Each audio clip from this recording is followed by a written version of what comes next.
I have spent hundreds of dollars on multiple courses, probably thousands of dollars. Let's be honest. Like I have multiple $300 courses that I've gone and I'm that guy. I buy the course. I go through the first week. I have no clue what I'm doing.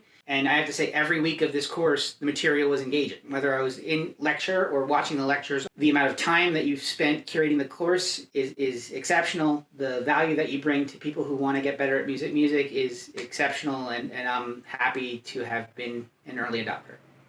In this video, you'll hear from one of the graduates of my guitar program, Gerard. Before finding my program, Gerard had spent thousands of dollars on other guitar courses that ultimately didn't help him reach that point of fretboard fluency, feeling really comfortable all over the instrument.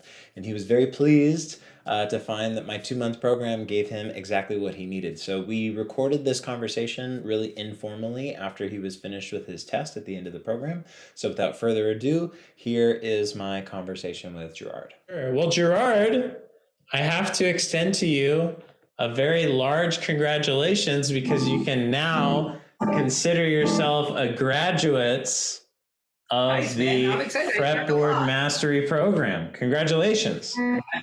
I feel like I came out much better than I came in, so thank you so much, man. I appreciate it. Yeah, man. I would love to have a conversation with you about the course and about your experience of the course. Is it cool if I ask you some questions? Anytime. Nice, dude. Yeah. So what kind of just like high level, what was something that you weren't expecting to get out of the course that you actually found to be really valuable? So I actually really liked playing the melodies, even though I know I bombed that portion of it. Like I actually really enjoyed it because it's not how I think about music, so to speak, right? Like I think about chords mostly. Like I think about chord progressions, and I've never been or like just going, like a bass line, which really isn't a melody. It's kind of like more of just like a connector.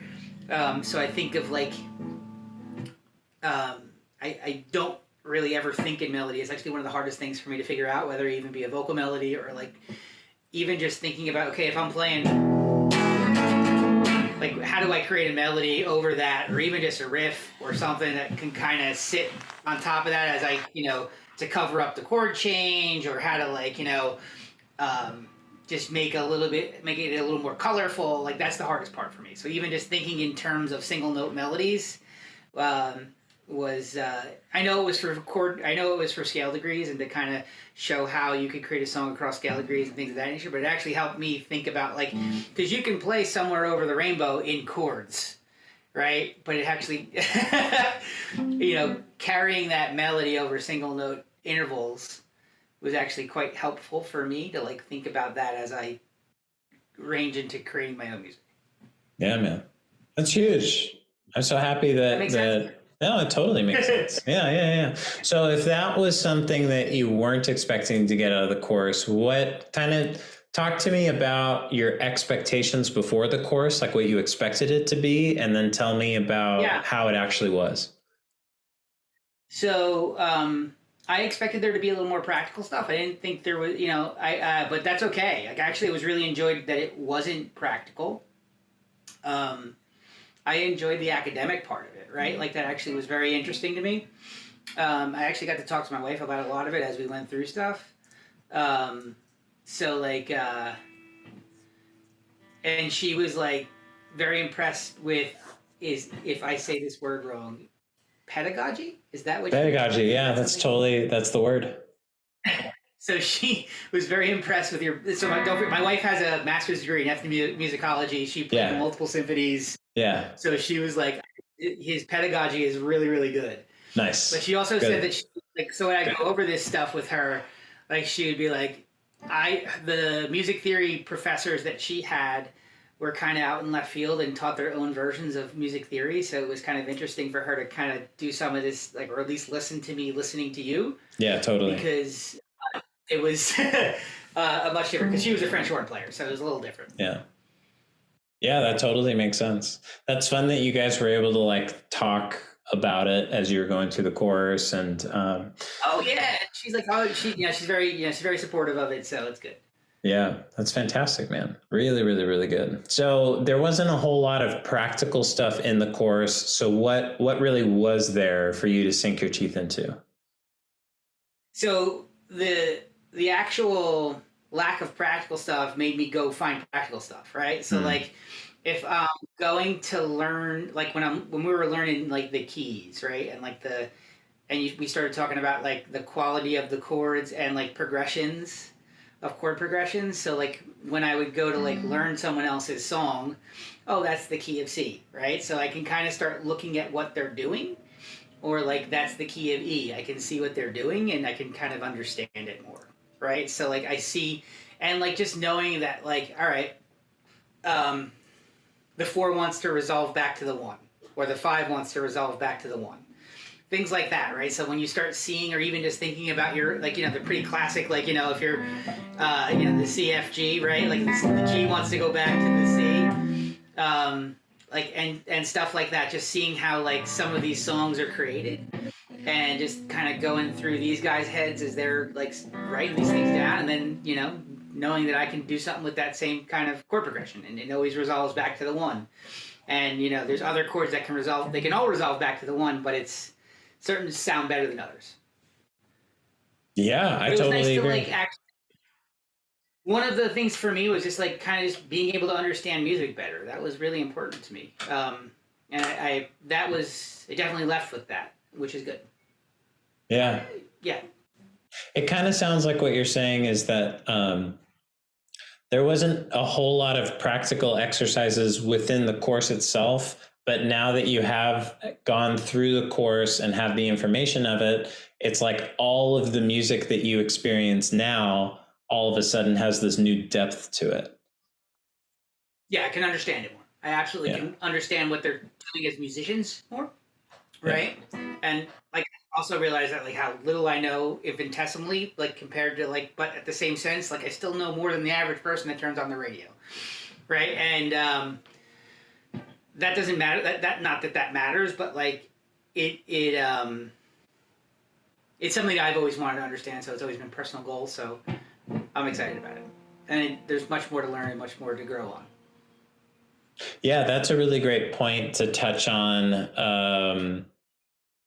With sometimes when you learn things, it's like you kind of realize that there's just more to learn. So having gone through this course, how has it kind of changed your next goals, like the next things that you want to accomplish on the guitar? That's a great question, because I was actually just thinking about that today of like, what do I want to do next? And so some of the stuff that I still, and what's good is like, what I want to be able to do is create a practice routine that has some things that are based in theory and scales and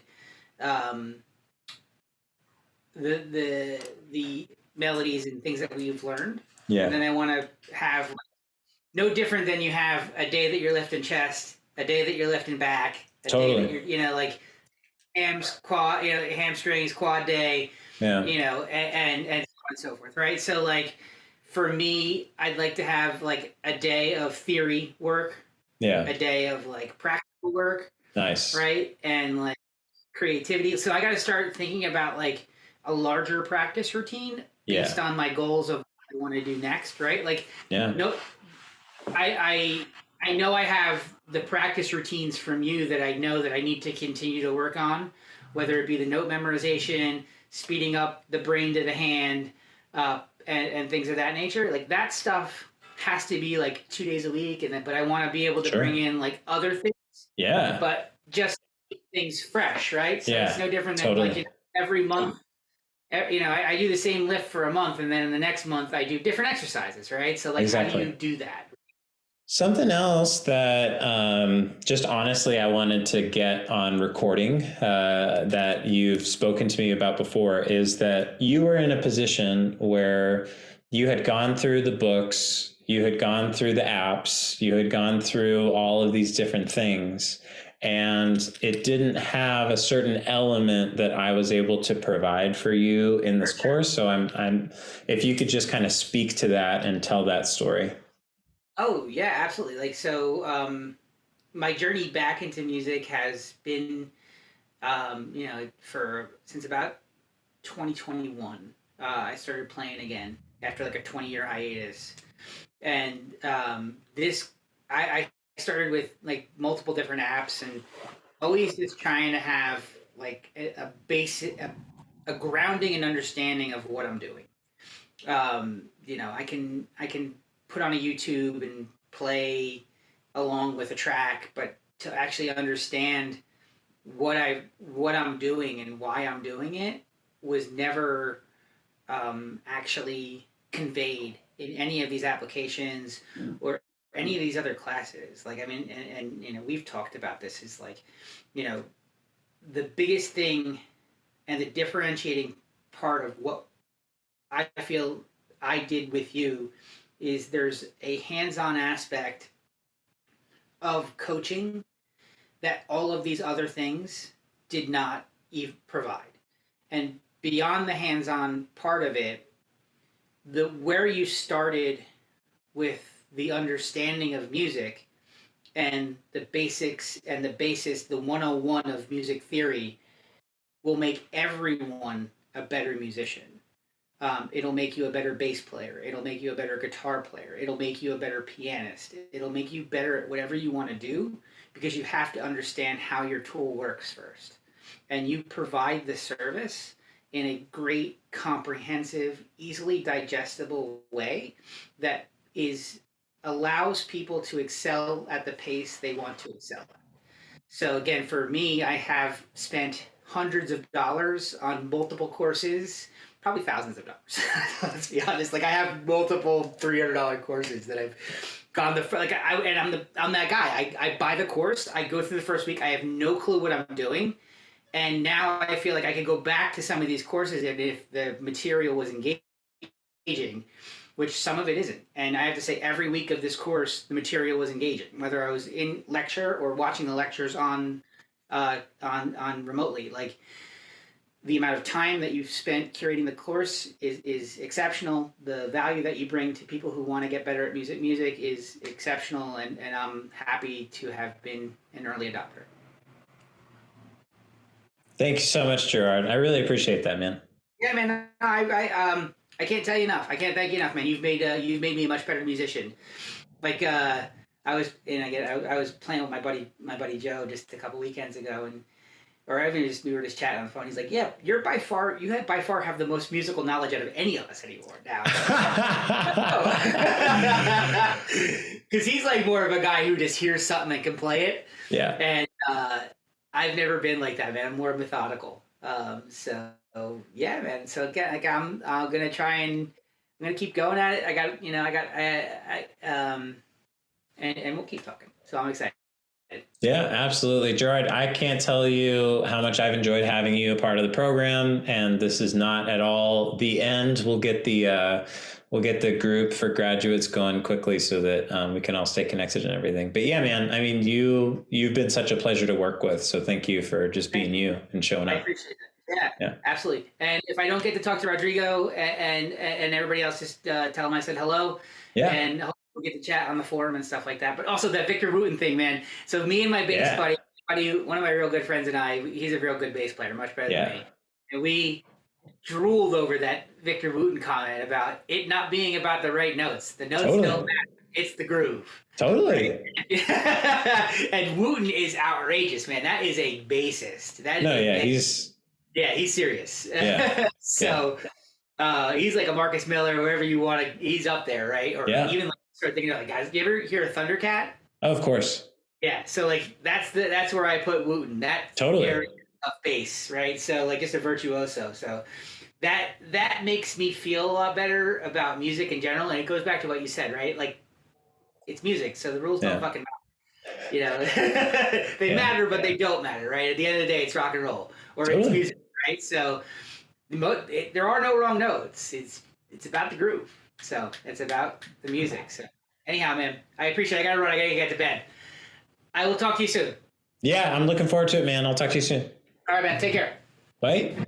So if you're tired of other guitar courses that aren't really giving you what you need and you'd like to experience a similar amount of progress that Gerard has, then what you can do is you can check out the main video pinned on my YouTube channel. It's going to run you through all the details of my guitar program, answer all the questions that you could have, and then if the guitar program sounds like it's something that you'd be interested in, you could send me a DM on Instagram, or you could get my email, send me an email, and we can see if it is a good fit for you, because I want to be certain that I only let people into the program that I'm very confident that I can help.